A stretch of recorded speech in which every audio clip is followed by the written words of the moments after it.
পৰহি দিনাখন মই 29 তাৰিখে মই দুধনৈত গৈছিলোঁ।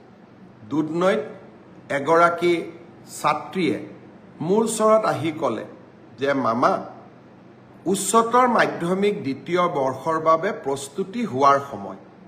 এতিয়া যদি আমি একাদশমান শ্ৰেণীৰ পৰীক্ষাটোলৈ চিন্তা কৰি থাকোঁ, আমাৰ হায়াৰ ছেকেণ্ডাৰী দিবৰ বাবে আমি মাত্ৰ 8 মাহ মানেহে পাম।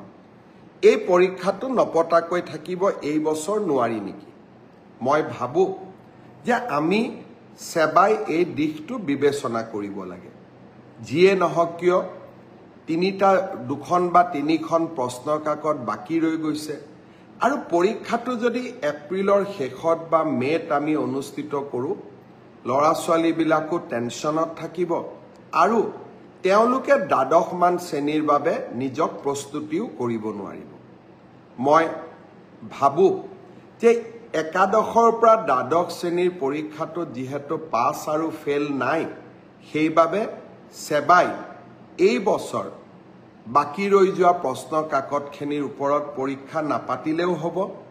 অহা বছৰ আমি একাদশমান শ্ৰেণীৰ পৰীক্ষাটো কেনেকৈ কঠোৰভাৱে নিয়ন্ত্ৰিতভাৱে পাতিব পাৰোঁ তাৰ বিষয়ে আমি আলোচনা কৰিম আৰু যিসকলে প্ৰশ্ন কাকত ফাদিল কৰিলে তেওঁলোককো আমি কঠোৰ শাস্তি বিহিম।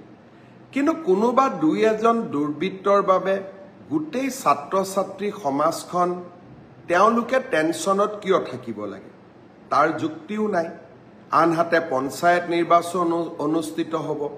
মে' মাহত আমি পৰীক্ষা পাতিলে ল'ৰা ছোৱালীবিলাকে দ্বাদশমান শ্ৰেণীৰ বাবে কেতিয়া প্ৰস্তুতি কৰিব?